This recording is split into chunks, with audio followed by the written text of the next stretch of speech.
అందరికీ నమస్కారం. శ్రీనివాస్ చెప్పే కథలకు మీ అందరికీ స్వాగతం. ఇప్పుడు మనం వినబోయే సీరియల్ పసుపు తాడు 6వ భాగం. రచన అరికెపూడి కౌసల్యాదేవి గారు. మరి కథలోకి వెళ్దామా? వాసంతి సమాధానం చెప్పలేదు. మీ పేరు చెప్పకనే ఫోన్లో పరాచికాలు ఆడారు. ఇప్పుడు ఇంతసేపు నేను ఎదుట ఉన్నా నన్ను లెక్క చేయకుండా ప్రవర్తిస్తున్నారు. వాసంతి ముఖం కఠినంగా మారిపోయింది. ఆపండి, నేరారోపణ అవసరం ఏమీ లేదులేండి. ఈరోజు ఏప్రిల్ 1. ఎవరైనా ఫూల్ చేసే అధికారం ఉంది అని విసురుగా అని గబగబా పోయి కారులో కూర్చుని స్టార్ట్ చేసింది. అప్రతిభులై చూస్తున్న అమరేంద్ర, కిషోర్ తేరుకోవటానికి కొన్ని నిమిషాలు పట్టింది. ఆమె తెలివి తక్కువదని మీరు అంటారు, ఎంతటితో చూశారుగా అమర్బాబు? కోపంగా అడిగాడు కిషోర్. బరువుగా నిశ్వసించటం మినహా అమర్ ఏం మాట్లాడగలడు? చూస్తానన్నది ఏమిటో, అవసరమైతే ఈ విషయం ఆనందయ్య గారి వరకు తీసుకెళ్తాను. కిషోర్ కంఠంలో పంతం ధ్వనించింది. చూస్తాను అదేమిటో, అవసరమైతే ఈ విషయం ఆనందయ్య గారి వరకు తీసుకెళ్తాను. కిషోర్ కంఠంలో పంతం ధ్వనించింది. శాంతం వహించండి కిషోర్ బాబు. అమరేంద్ర అతనిని సముదాయించబోయాడు. ఎందుకని? ఎవరు సహించుతారు చెప్పండి ఇంత అవమానం? అవమానం మీకు కాదు, తెలుసుకుంటే అది ఆమెకే అవమానం బాబు. మోహన్ రావు గారితో ఆమె వివాహం నిశ్చయమై ఉంది. మరి ఇటువంటి త్వరపాటు?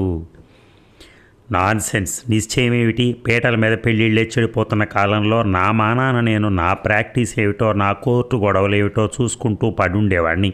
నన్ను తీరి కూర్చుని రెచ్చగొట్టి ఇప్పుడు కాదంటే సరిపోతుందా? చూస్తాను అన్నదేమిటో. నేనేమీ వాజమ్మను గాను. చూస్తాను అదేమిటో కూడా. కసంతా కనిపించేలా చేతిలోని సిగరెట్ నేలకు కొట్టి వేగంగా నడిచిపోయాడు.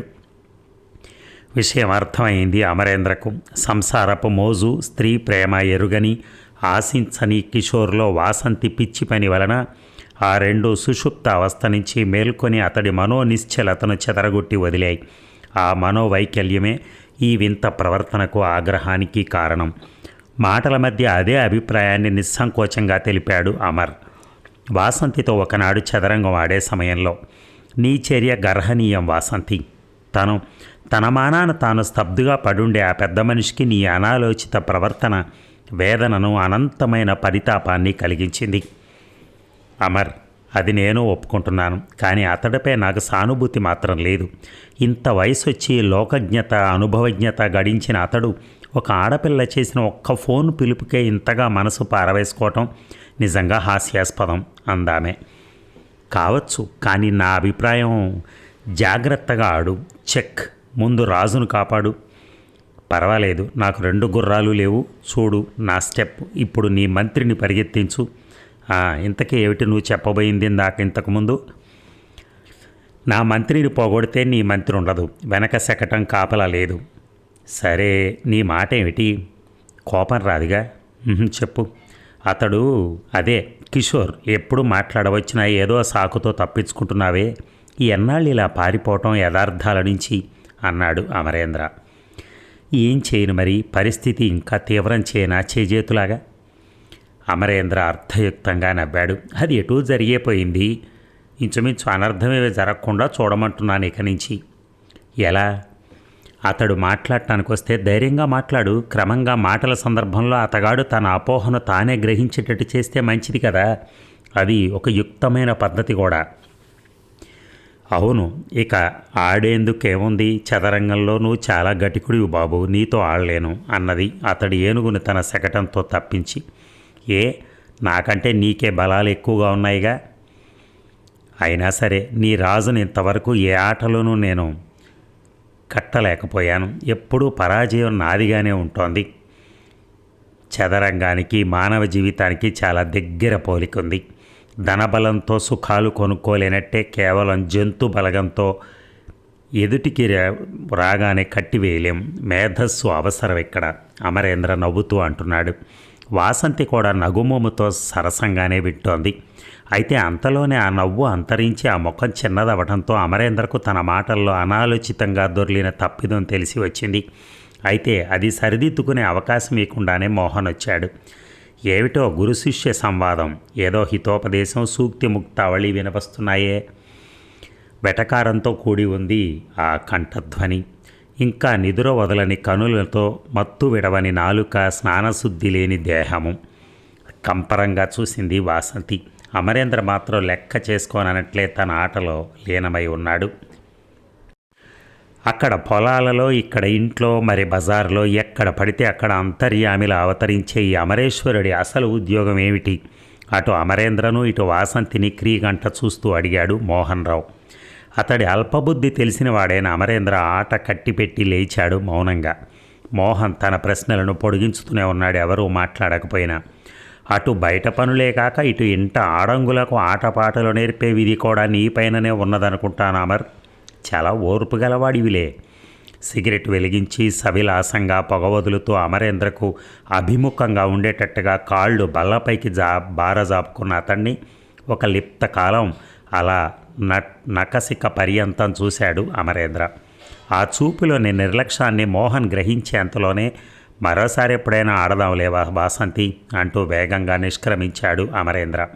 వెన్నంటి బాణాల వంటి మాటలు వినవచ్చాయి. పని పాటల వాళ్ళందరినీ నెత్తికెక్కించుకుంటే ఇలాగే తరతమ భేదాలు పాటించకుండా ప్రవర్తిస్తారు. ఇప్పుడు ఏమైంది? వాసంతి ప్రశ్న. నీ దగ్గర పనిచేసేవాడు నిన్ను పేరుతో సంబోధించటమా? సాగిపోతున్న అమరేంద్ర సమాధానం వినగోరి ఆగి కనిపించకుండా నుంచున్నాడు. నన్ను వాసంతి అన్నాడనేగా నీ అభియోగం మోహన్? తాపీగా అడిగింది వాసంతి. అవును, రేపు నన్ను మోహన్ అని కూడా పిలుస్తాడేమో. నువ్వు పిలవమని కోరినా అమర్ అలా పిలవడు. ఎవరిని ఎంత దూరం ఉంచాలో అతడికి బాగా తెలుసు. ఏమన్నావు? అవును, అమర్ నన్ను అలా పిలవటానికి కారణం అతను నా స్నేహితుడు. మేమిరువురం ఒకే ఇంట్లో ఎదురుబెదురు వాటాల్లో కాపురం ఉండేవాళ్ళం. ఓ, ఈ సత్యం విని హరాయించుకోవటానికి కొంత వ్యవధి అవసరమైంది మోహన్కి. అయితే పూర్వాశ్రమం ఒక్కటే అన్నమాట ఇద్దరిది, అందుకే అంత స్నేహం, వెటకారంగా అన్నాడు మోహన్. వాసంతి మాట్లాడలేదు. పూర్వాశ్రమంలో నువ్వు పేదదానివే గనక నీకు అమర్పై అంత అభిమానమా? ఆ పూర్వాశ్రమం అనాథాశ్రమమైన అవహేళన అనవసరం.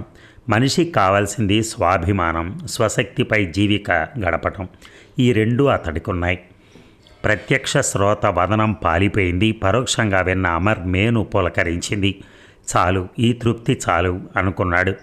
వెళ్ళిపోతూ వెనుదిరిగి మేడగది వైపు చూశాడు అప్రయత్నంగా అమర్. అక్కడ కిటికీ ఊసలు పట్టుకుని వాసంతి నిలిచి ఉంది. ఆమె మనసు బాగుండని వేళ అలా నిలబడుతుందని అమరేంద్రకు తెలుసు. ఇంతకాలానికి ప్రప్రథమంగా వాసంతి మనసున అమరేంద్ర స్వభావాది విషయాల్లో మన్నన కలిగింది.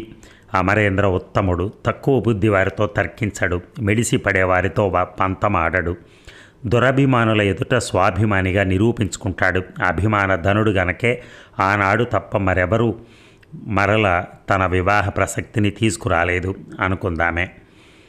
అలా ఒంటరిగా నిలిచినప్పుడు అమరేంద్ర గురించిన అనేక ఆలోచనలు రావటమే కాదు, అమరేంద్రను మోహన్ని పోల్చి చూడసాగింది ఆమె మనస్సు.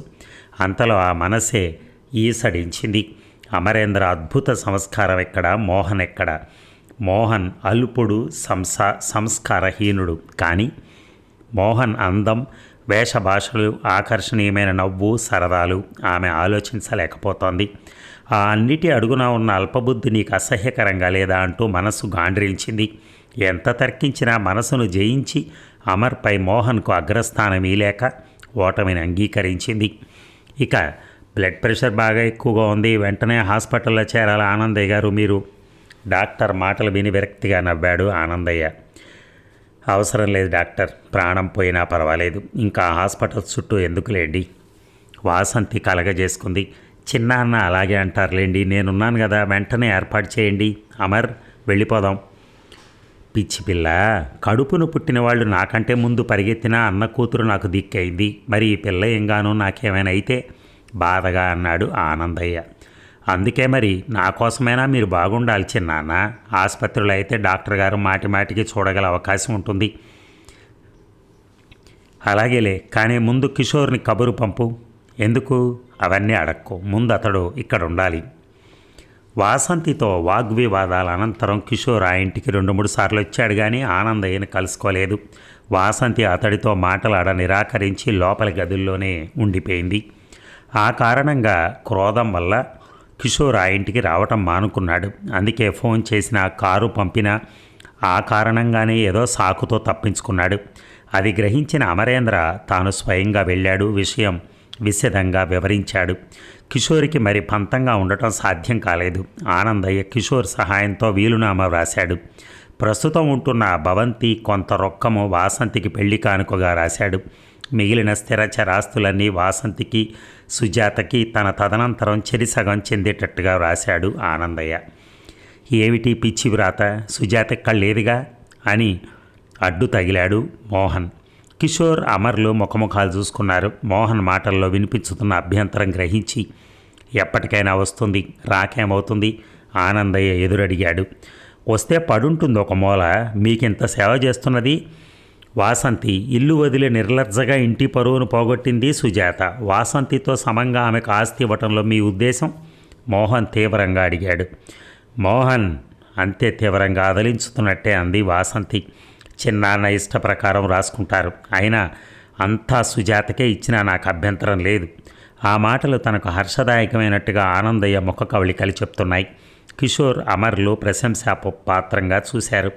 మోహన్ ముఖం గంటు పెట్టుకుంటూ అన్నాడు, ఇవన్నీ మా విషయాలు, నువ్వు పరాయి వాడివి అని చెప్తున్నావా?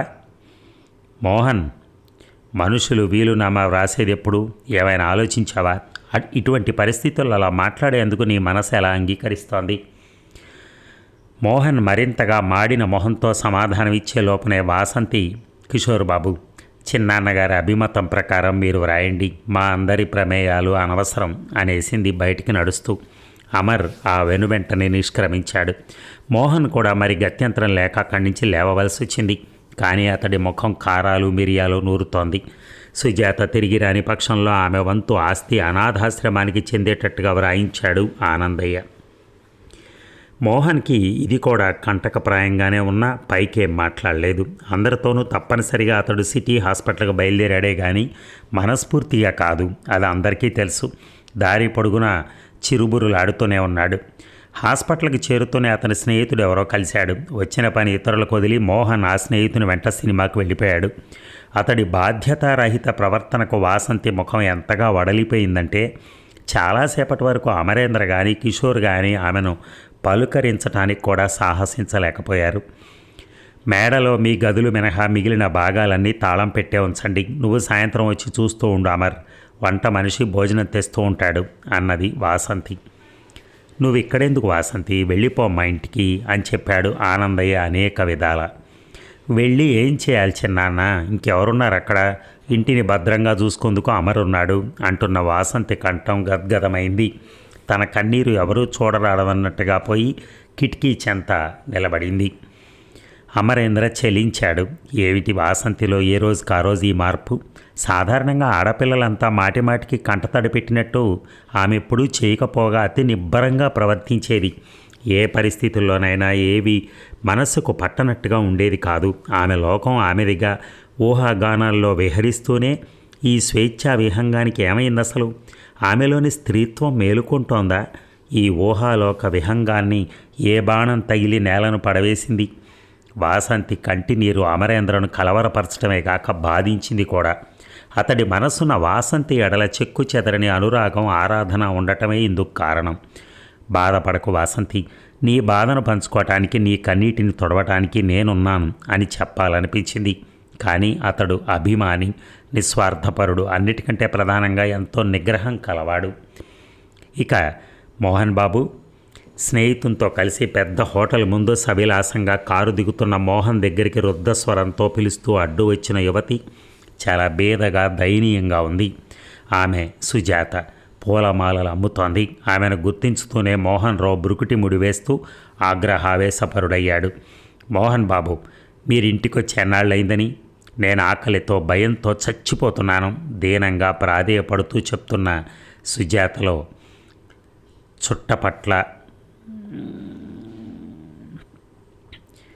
చుట్టుపక్కల ఎవరు తమను చూస్తున్నారో అని బిడియ సంకోచాలు ఏమాత్రం లేక ఆ అవకాశం జారబెడుచుకుంటే మరలా మోహన్ కనిపించడేమో అన్నంత ఆతృత వ్యక్తీకరిస్తోంది. మోహన్కి ఆ పరిస్థితి చాలా ఇబ్బందిగా, పరువు పోయేదిగా అనిపించి కంగారుగా అటు ఇటు చూశాడు, ఎవరైనా చూస్తున్నారేమోనని. ఏమిటిది మతిపోయినట్టుగా, ఇవాళ వస్తానులే పద, అతి నెమ్మదిగా పళ్ళ బిగువన అన్నాడు. సుజాత ఆ మాటలు నమ్మలేదు. లేదు మోహన్, నువ్వు రావు, నీకు నా స్థితి అర్థం కాదు, చావు తప్ప నాకు వేరే దారి లేదు. కన్నీటి ధారలు కారిపోతూ ఉండగా సుజాత మోహన్ దారికి మరింత అడ్డుగా నిలబడింది. నువ్వు తరచూ ఇక్కడికి వస్తావని ఈ హోటల్ దగ్గర మధ్యాహ్నం నుంచి తిరుగుతున్నాను, మరో దారి లేక పువ్వులు అమ్ముతున్నాను. మోహన్ వెంట ఉన్న స్నేహితుడు మరోసారి కలుసుకుందామంటూ వెళ్ళిపోయాడు. శని నాకు నడు, వస్తున్నా. మరో దారి లేని మోహన్ తప్పనిసరిగా ఆమెను కారులో ఎక్కించుకుని సుజాత ఉంటున్న ఇంటికి చేరాడు. దారిలో ఎవరూ మాట్లాడలేదు. నన్ను అంతదానివి ఇంత ముద్దొస్తావని పొగిడిన నోటితోనే శని అంటున్నావు కదూ, అంత బరువుగా ఉన్నానా? ఇల్లు చేరి లోపల అడుగు పెడుతూనే బోరుమంది సుజాత. మోహన్ మాట్లాడకుండా మంచంపై వాలి ఇంటి పైకప్పు చూస్తున్నాడు. సుజాత తలుపు గడియ పెట్టొచ్చి అతడి చెంత కూర్చుంది. 2 గదుల ఇల్లు, ముందు వసారా ఉంది. ఓ మాదిరి సంసారాలుండే ప్రాంతం అది. చూడు, ఇంట్లో వంటకేమీ లేవు. ఖాళీ డబ్బాలన్నీ తీసి చూసింది సుజాత. ఆమె కన్నీరు ఆగలేదు. మోహన్ ఇప్పటికీ నోరు విప్పలేదు. పరిస్థితులు ఎలా ఉన్నా సంప్రదాయాలు కావాలి ఇక్కడ వాళ్ళకి. మెడలో తాడేది, కాళ్లకు మట్టెలేవి అని అడుగుతున్నారు ఇరుగు పొరుగు వారు. 15 రోజులైనా నువ్వు రావటం లేదని అనుమానంగా తేలిగ్గా చూస్తున్నారు. నాకెందుకీ శిక్ష? నన్ను హీనగతి నుంచి రక్షించు మోహన్. ఏ మాటకు పెదవి కదపలేదు మోహన్. సుజాత రోదన మాని తేరిపారా చూసింది. కళ్ళు తుడుచుకుని దూరంగా జరిగింది. మోహన్, నేను నా మాటలు నీకింత అసహ్యమయ్యాయని అనుకోలేదు. క్షమించు, అతడి పాదాలపై చేతులుంచి హీనస్వరంతో అంది. మోహన్, ఆఖరి కోరిక ఒక్కటే ఉంది, ఆ తర్వాత నిన్నేమీ అడగను. ఒక్క 10 రూపాయలతో నిద్ర మాత్రలు తెచ్చిపెట్టు. అవి కొనుక్కోవటం కూడా నాకు రాదు. అంత అనుమానంగా చూడొచ్చు దుకాణంలో. అదరుపాటుతో లేచి కూర్చున్నాడు మోహన్. ఆమె కన్నుల్లోనికి అయోమయంగా చూశాడు. ఆ చూపులకు బెదిరిపోయింది సుజాత. నా మాట నమ్ము మోహన్. ఊరిపోసుకోవటానికి 2 సార్లు ప్రయత్నించాను కానీ భయం వేసింది. బాధపడి చావాలని లేదు, సుఖంగా చచ్చిపోవాలనుంది. ఇక నా వల్ల ఎవరికీ ఏ పీడ ఉండదు. ప్లీజ్ మోహన్, నీ పాదాల సాక్షి, ఇక్కడ చావను. ఎక్కడో ఒక మూలకు పోయి అజ్ఞాతంగా చచ్చిపోతాను. ఈ ఇల్లు అది నా గురించే కదా అద్దెకు తీసుకున్నావు. ఈ అద్దె బాకీ మాత్రం తీర్చి ఇల్లు అప్పచెప్పేయి. నువ్వు మందు తెస్తూనే నేను వెళ్ళిపోతాను. ఇక నీకు సుజాత జ్ఞాపకం కూడా అవసరం లేదు. సుజీ, బాధతో వెలవెలలాడింది మోహన్ కంఠం. అతడి చేతులు ముందుకొచ్చి సుజాతను బలంగా చుట్టివేసి గుండెలకు చేర్చుకున్నాయి. ఆమె చెంపకు చెంప ఆనించి ఎంతోసేపు మౌనంగా ఉన్నాడు మోహన్. తన చెక్కిళ్లకు తడి తగలటం గమనించిన సుజాత కొద్దిగా ఆశ్చర్యపడి చూసింది. మోహన్ ఏడుస్తున్నాడు. అతన్ని ఆ స్థితిలో చూడటం సుజాతకు కొత్త. రసజ్ఞుడైన మోహన్ని ఎరిగి ఉంది ఇన్నాళ్ళు ఆమె. శోకుల రాయుడైన మోహనరావుని తెలిసి ఉంది. క్రోధమూర్తిగా ఎగిరిపడే మోహన్ని చూసి ఉంది.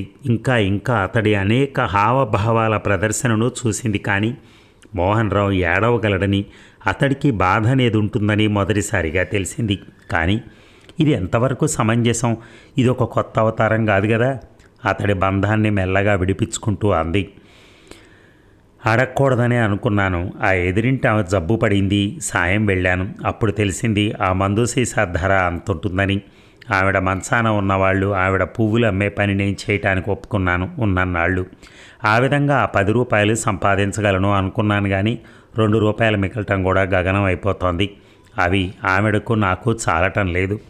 లేకుంటే ఏనాడో. ఆపు సుజి, ఆపు, అలా మాట్లాడుకో. సుజాతను దగ్గరగా తీసుకున్నాడు మోహన్. సుజాత చెల్లించలేదు. ఇంకెప్పుడు చెప్పేది మోహన్? ఇన్నాళ్ళకి కలిసావు. ఇవాళ రేపో నా తుది రోజు కావచ్చు. నాకే కోరిక మిగల్లేదు. కానీ ఊరిలో తన్నుకుని బాధపడి చావలేను. సుఖంగా నిద్రలో ప్రాణం పోవాలని. పసిబిడ్డలా బావురుమని ఏడ్చేశాడు మోహన్. అతడి బాహువల్లరి సుజాత చుట్టూ మరింత బిగుసుకుంటోంది. ఇందుకే నువ్వంటే నాకు ప్రేమ సుజీ. నేను ప్రేమించిన ఒకే ఒక్క ఆడదానివి నువ్వు. నీకు త్యాగం చేయటమే తెలుసు, ప్రేమించటమూ తెలుసు, కానీ పోట్లాడటం రాదు. అందరు ఆడవాళ్ళలాగా సాధించడం కోపగించడం రాదు. పరిపూర్ణ స్త్రీత్వం నింపుకొని నిన్ను నువ్వే అర్పించుకునే పూజారివి. అందుకే నిన్ను నేను ద్వేషించలేకపోతున్నాను. కానీ ఏం చేయను, నీకు న్యాయం కూర్చలేకపోతున్నాను. నీ అవసరాలు తీర్చలేని అసమర్థుణ్ణి. వద్దు మోహన్, అలా నేనెప్పుడు కూడా అనుకోలేదు. నీకు నాపై గౌరవ అభిప్రాయాలు ఉంటే నాకు అదే ఈ జన్మకు అది చాలు. ఆ మాత్రం గౌరవ అభిప్రాయం ఉంటే ఆ తృప్తితోనే నేను కన్ను మూస్తాను. నా సుజీ. మోహన్, ఏం చేయను, నాకు కొన్ని నీరసాలున్నాయి. అందువలనే వాసంతిపై పాషాణాలకు దాసోహం అనక తప్పటం లేదు. ఆ వాసంతి అది ఒక ఆడదేనా? ఎంతసేపు రూపాయలు, ఆస్తులు, అధికారాలే కానీ అనురాగం అనేది ఉందా ఆ రాయిలో? స్త్రీత్వం ఏ కోశమందైనా ఉందా దానిలో అని మోహన్ చెప్పుకుంటూ పోతున్నాడు. ఆశ్చర్యంగా వింటోంది సుజాత. కొద్ది రోజులు ఓపిక పట్టు సుజీ. నిన్ను బంగారు పూలతో పూజిస్తాను. నీకే లోటు రానివ్వను. కానీ నమ్ము, నా మాట నమ్ము. ఇలా ఎప్పుడు ఆలస్యం కానివ్వను. కనీసం 2 రోజులకు ఒకసారైనా వస్తాను. ఏమి అనుకోకు మరి. కొద్ది కాలం ఇటువంటి ఎడబాటు. చిన్నాన్న బాగున్నారా అని అడిగింది. అంతా బాగున్నారు. ఇక మనము బాగుంటాం, హాయిగా ఉంటాం. ఆ రోజు ఆ మర్నాడు బయట ప్రపంచమే గుర్తుకు రానిలేదు అతను సుజాతకి. ఇద్దరూ మరో ప్రపంచంలో గడిపారు. ఇక ఈ భాగం ఇంతటితో ముగిద్దాం. మళ్ళీ రేపు కలుద్దాం. Thank you.